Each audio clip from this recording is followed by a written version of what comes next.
Hello everyone. तो पिछले classes में हम लोगों ने किया था लीनियर मोमेंटम क्या होता है, सेकंड लॉ ऑफ न्यूटन क्या होता है, थर्ड लॉ न्यूटन क्या होता है और इम्पल्स क्या होता है। आज के क्लास में हम लोग बात करेंगे इन सब पे क्वेश्चंस कैसे आते हैं, स्पेशली लीनियर मोमेंटम पे और इम्पल्स पे। तो पहला क्वेश्चन आइए देखते हैं। फर्स्ट क्वेश्चन में कह रहा है कि ये शोएब अख्तर की बॉल आ रही है, एम मास है, रफ्तार उसकी यू है और ये सचिन का बल्ला लगा इधर और 90 डिग्री के एंगल पे वो बॉल जा रही है। कितने से जा रही है? यू से जा रही है। तो आपसे पूछने वाला पूछता है फाइंड करिए। क्या पूछ रहा है? Find first change in linear momentum, दूसरा इम्पल्स, तीसरा चेंज इन काइनेटिक एनर्जी और चौथा पूछ रहा है वर्क डन। तो सबसे पहले हमको ये निकालना है, ठीक है। तो यहाँ पर देखा जाए तो जब ये यहाँ पे कोलिजन हो रहा है, इससे पहले वाला मोमेंटम ये है और इसके बाद वाला मोमेंटम ये है। तो सबसे पहले हम एक्सिस ले लेते हैं क्योंकि वेक्टर क्वांटिटी है और वेक्टर क्वांटिटी को सॉल्व करने के लिए हमारे पास एक्सिस का होना बहुत ज़रूरी होता है। तो ये हमने एक्सिस ले लिया, ओके। अब एक्सिस लेने के बाद देखिए, सबसे पहला हमारा कर्तव्य है कि हम पी इनिशियल लिखें। तो पी इनिशियल कितना लिखेंगे? एम और यू। अब देखा जाए ये वेलोसिटी किस तरफ है, तो एक्स की तरफ है, तो हम ये लिख देंगे एम यू आई कैप। इसी के साथ अगर हम फाइनल लिखना चाहें तो हम क्या लिख सकते हैं? ये नीचे की तरफ आ रही है और नीचे की तरफ y क्या होता है? निगेटिव। और y का यूनिट वेक्टर क्या होता है? तो ये होता है जे कैप, लेकिन माइनस के साथ। नाउ अब हमको पता करना है कि चेंज इन मोमेंटम क्या होता है। तो चेंज इन मोमेंटम का फॉर्मूला होता है P final minus P initial. P final कितना है बच्चा? तो पी फाइनल ये है, इनिशियल कितना है? ये है। रखते हैं, यहाँ हो जाएगा minus M U J cap minus M U I cap. थोड़ा सा रीअरेंज करेंगे तो हो जाएगा M U I minus M U J cap. ये हमारा बन गया, ओके, चेंज इन मोमेंटम। अब सिंस हम लोग जानते हैं कि चेंज इन मोमेंटम जो होता है वो बराबर होता है इम्पल्स के, तो दूसरे का भी आंसर मिल गया। तीसरे का आंसर कैसा आएगा तो थोड़ा सा समझिएगा, ये कॉन्सेप्ट है। मान लीजिए अगर मैं आपसे कहूँ P का फॉर्मूला क्या होता है, तो आप क्या बोलोगे? P is equal to M V. Square कर देंगे दोनों तरफ, तो P square is equal to M square V का स्क्वायर। डिवाइड मारेंगे 1/2m से, तो ये हो गया P का स्क्वायर, यहाँ हो गया 1/2m एम वी का स्क्वायर। एक एम ने एक एम को मारा, तो ये हो गया P square by 2m is equal to half M V square. और इसी को क्या बोलते हैं? काइनेटिक एनर्जी बोलते हैं। यानी काइनेटिक एनर्जी और इसमें क्या रिलेशन आ गया? बहुत इंपॉर्टेंट रिलेशन है बेटा, अच्छे से नोट करेंगे इसको। ये आ गया रिलेशन। अब एक होता है वर्क एनर्जी थ्योरम। क्या होता है? Work energy theorem. ये हम लोग पढ़ेंगे चैप्टर 6 में, ओके। इसके जस्ट बाद जो हमारा चैप्टर आएगा उसमें ये कहता है कि जो हमारा वर्क डन है वो चेंज इन काइनेटिक एनर्जी के बराबर होता है। तो चेंज इन काइनेटिक एनर्जी वाला कॉन्सेप्ट जब रखेंगे तो यहाँ क्या हो जाएगा? डेल्टा पी का स्क्वायर अपॉन 2m हो जाएगा, है कि नहीं? तो यहाँ से हम अब इस क्वेश्चन को करेंगे, समझेंगे। दो चीज़ें तो हमने निकाल ली हैं, अब हमको निकालना है चेंज इन काइनेटिक एनर्जी। तो चेंज इन काइनेटिक एनर्जी निकालने के लिए जो तीसरा हमारा क्वेश्चन है वो हम क्या करेंगे? ये देखो डेल्टा पी। तो डेल्टा पी वेक्टर का हमको क्या करना है? स्क्वायर कर लेना है और 2m कर लेना है। तो अगर इसका हम मैग्नीट्यूड निकालने की तरफ जाएं तो इसका मैग्नीट्यूड कितना आएगा? निकाल के देखिए, डेल्टा पी कितना आएगा? तो डेल्टा पी निकालने के लिए अंडर रूट आई के कोफिशिएंट का स्क्वायर प्लस जे के कोफिशिएंट का स्क्वायर, तो माइनस एम यू का square plus minus M U का स्क्वायर, कुल मिला के कितना आ जाएगा? देखो 2m का स्क्वायर यू का स्क्वायर, तो यहाँ हो जाएगा √2m यू, ऐसा आ जाएगा। अब हम रखते हैं डेल्टा के ई बराबर वर्क डन। दोनों क्वेश्चन एक साथ, तीसरा चौथा, तो यहाँ पर हो जाएगा √2m यू का स्क्वायर अपॉन 2m। देखा जाए तो ये हो जाएगा 2m का स्क्वायर यू का स्क्वायर अपॉन m, और 2 ने 2 को मारा, m ने m को मारा, तो आंसर आ गया m u स्क्वायर। ये हमारा आ गया आंसर। तो ये पहला क्वेश्चन था हमारा, ठीक है। अब दूसरे क्वेश्चन की तरफ चलते हैं। फटाफट आप इनको नोट कर लीजिए। अगले क्वेश्चन की तरफ अब हम चलते हैं।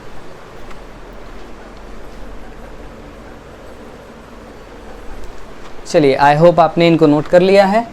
अब हम बात करेंगे अगले क्वेश्चन की तरफ।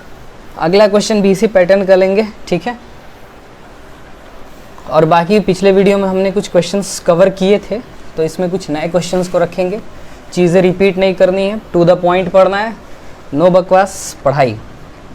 अगला क्वेश्चन क्या है, मान लीजिए कोई कैरम बोर्ड है, उसका ये एक सरफेस है, ये उस पर एक नॉर्मल है, यहाँ से एक कैरम की गोटी आ रही है जिसका मास m है, रफ्तार इसका कितना है u, और टकरा के इधर जा रही है।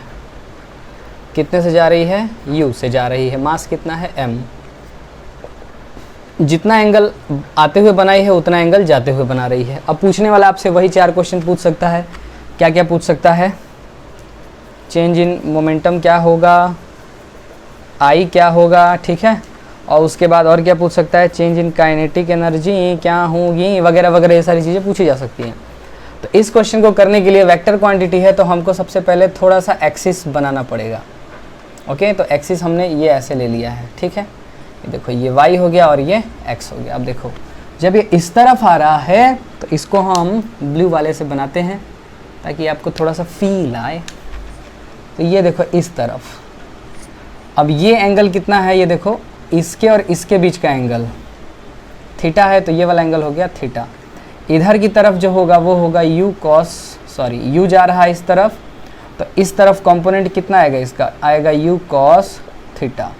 नीचे की तरफ कितना आएगा, u sin थीटा। ठीक इसी तरीके से ये हमारा इनिशियल वाले का कहानी है। किसकी कहानी है बेटा? ये इनिशियल वाले की। अब हम बात करते हैं फाइनल वाले में क्या है। तो फाइनल वाले में देखो u इधर की तरफ है, तो एक कंपोनेंट इस तरफ मिलेगा u cos थीटा, अच्छा, और एक कंपोनेंट नीचे की तरफ u sin थीटा। अब हमने क्या किया है कि इनिशियल वेलोसिटी को 2 कंपोनेंट में बांट लिया है, फाइनल वेलोसिटी को भी हमने 2 कंपोनेंट में बांट लिया है। और जब 2 कंपोनेंट में बट गया तब तो हमको अच्छे से पता है आई जे के फॉर्मेट में कैसे लिख के करना है, यस और नो। तो अब हम ऐसे करते हैं। सबसे पहले समझदार बच्चा जो रहेगा वो कहेगा सर इनिशियल लिखिए। बोलो भाई सर ये इधर की तरफ जा रहा है, पॉजिटिव लिखा जाएगा, नीचे आ रहा है नेगेटिव लिखा जाएगा। तो हम कहे अच्छा ठीक है बताओ।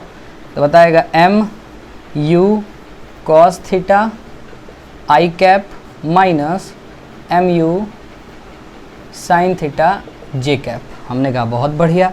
कहा सर फाइनल देखिए कैसे होगा। अच्छा फाइनल में भी प्लस लिखा जाएगा? नहीं, फाइनल उल्टा जा रहा है, तो वो कहेगा माइनस mu cos थीटा, क्योंकि इस तरफ माइनस x एक्सिस होती है और ये भी नीचे है, तो माइनस का mu sin थीटा और j कैप।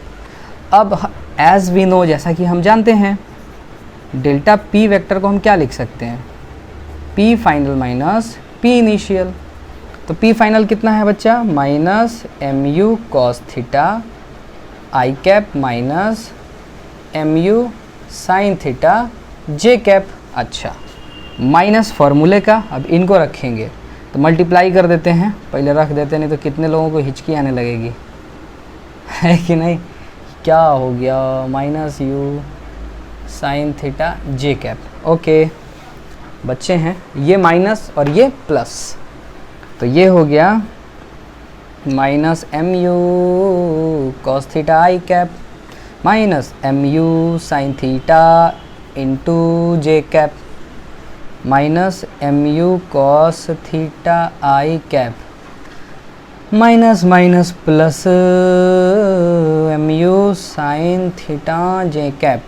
अभी देखो इसने इसको मार डाला, ये हटा दो, ये और ये जुड़ जाएंगे, जुड़ेंगे तो कितना हो जाएगा, चेंज इन मोमेंटम हमारा कितना आ जाएगा, ये आ जाएगा माइनस mu, अच्छा 2 होगा सर, क्या सर, ये हो गया माइनस 2 mu cos थीटा, ये हमारा आ गया डेल्टा p। अब डेल्टा p जो हमारा आया है ये किसके बराबर होता है, तो delta p is equal to i, तो आंसर कितना हो गया minus 2 mu cos theta i cap. Okay, ये हमारा सेकेंड क्वेश्चन था। और अब हमको निकालना है चेंज इन काइनेटिक एनर्जी। तो चेंज इन काइनेटिक एनर्जी निकालने का तरीका देखिए क्या होता है, डेल्टा p वेक्टर का स्क्वायर, वेक्टर के मैग्नीट्यूड का स्क्वायर एंड 2m। तो स्क्वायर करेंगे जब इसका तो मैग्नीट्यूड कितना आएगा, यही आएगा ना, निकाल के देख लेते हैं। अरे सर 2mu cos थीटा का होल स्क्वायर, यही होगा ना, माइनस है तो माइनस तो बाहर निकल आएगा, कितना हो जाएगा 2mu cos थीटा ही तो होगा, यही तो मैं कहना चाह रहा था। खैर चलो, वर्क डन इसी के बराबर होगा according to work energy theory. लग रहा है मार्कर ख़त्म हो गया कि और क्या लिख सकते हैं, हाँ 2mu cos थीटा का स्क्वायर बाई 2m। m ने m को मारा, एक m बचा, 2 ने 2 को मारा तो बचा 2mu square cos square theta. ये हमारा आ गया चेंज इन काइनेटिक एनर्जी कह लो, वर्क डन कह लो, या जो भी आप कह लो। तो इस क्वेश्चन में ये दोनों क्वेश्चन हमारे मोमेंटम से रिलेटेड थे। अगला क्वेश्चन हम लोग करेंगे इम्पल्स के बारे में, तो आप फटाफट इनको नोट डाउन कर लीजिए, तब हम आपको आगे बताते हैं।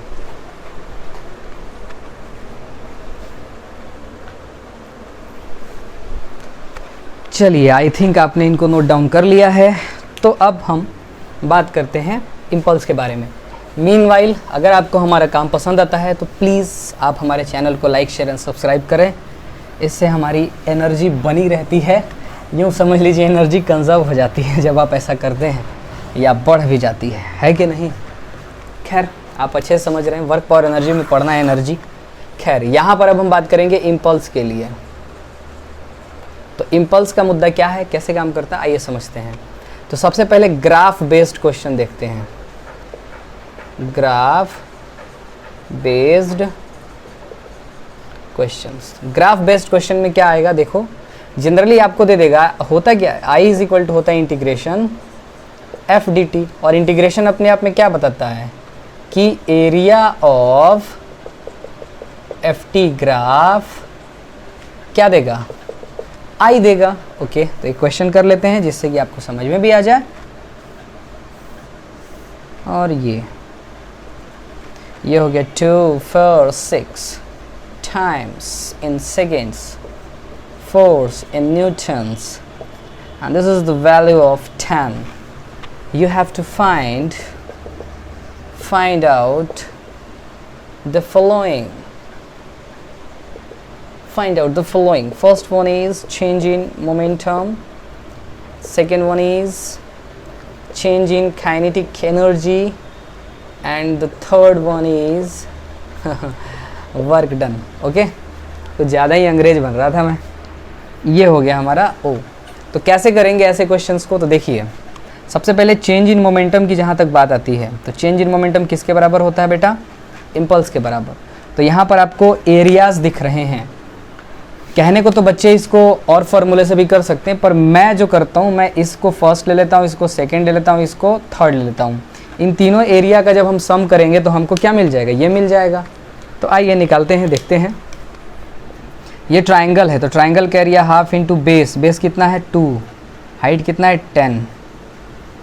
ओके, ये रेक्टेंगल है तो हो गया 2 इंटू 10। ओके, फिर से ये ट्रायंगल है 1/2 इंटू 2 इंटू 10। देखो कितना आ गया, 10 प्लस 20 प्लस 10 मिला के 40 kg मीटर पर सेकेंड। ये हमारा यूनिट होता है मोमेंटम का, मोमेंटम जैसा यूनिट होगा इम्पल्स का। अब ये जो 40 आया है, यहाँ पे बोलता है if mass is equal to 2 kg। अगर मास 2 kg दिया हो तो क्वेश्चन में, तो अब हमको क्या निकालना है, चेंज इन काइनेटिक एनर्जी। तो चेंज इन काइनेटिक एनर्जी निकालने का तरीका क्या है, यहाँ पर कर देते हैं मॉडुलस ऑफ पी का स्क्वायर अपॉन 2m। ओके, तो डेल्टा पी की वैल्यू कितनी है, 40 इंटू 40 अपॉन 2 इंटू 2, कितना हो गया, 1 4 से 1 4 गया, तो ये हो गया मुझे लगता है 400 जूल। और वर्क डन कितना आएगा, यहाँ देखो बचा 10 और ये तो 400 हो गया। ये वर्क डन कितना आएगा, तो चेंज इन काइनेटिक एनर्जी के जितना आएगा सर, और ये 400 जूल आ जाता है। तो कुछ क्वेश्चंस ऐसे भी हो सकते हैं जिनमें ग्राफ दे दे और ग्राफ से आपसे वो पूछ सकता है, ठीक है। तो इसमें आपको घबराना नहीं है, आराम से देखना है कैसे होता है, आपको टेक्निक याद रखनी है कैसे होता है, ठीक है। तो फटाफट आप इसको नोट करें। इसके बाद हम लोग एक इंटीग्रेशन का क्वेश्चन लेंगे और फिर उसके बाद आगे बढ़ेंगे। ओके, चलिए।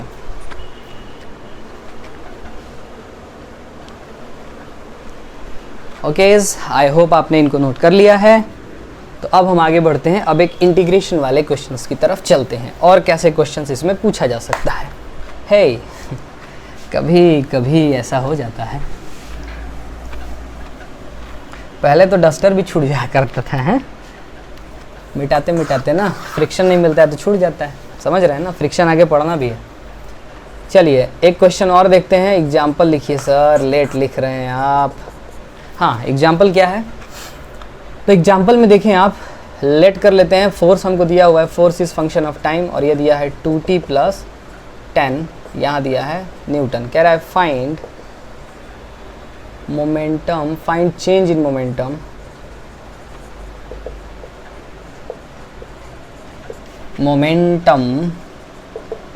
in t is equal to 0 second to t is equal to 2 second.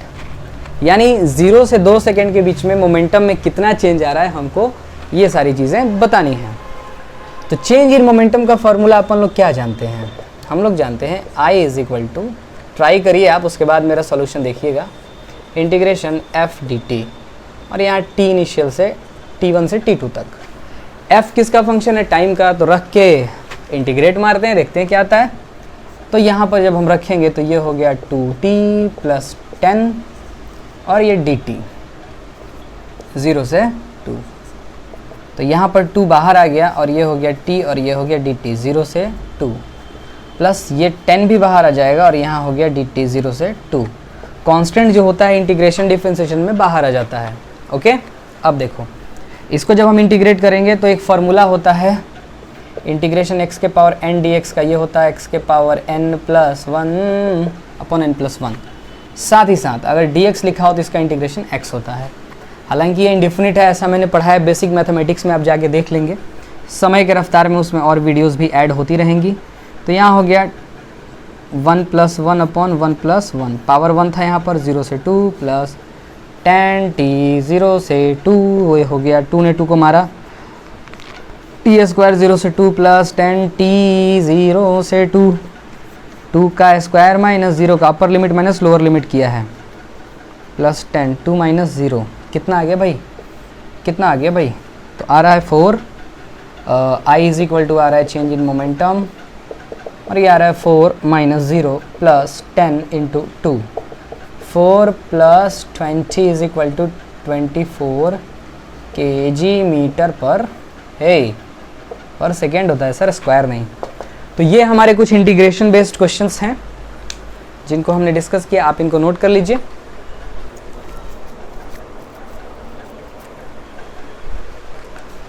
तो इसके बाद बच्चों हम लोग बात करेंगे टाइप्स ऑफ फोर्सेस के बारे में, फिर एफबीडी के बारे में बात करेंगे। तो अगली वीडियो जो हमारी आएगी उस पर आएगी।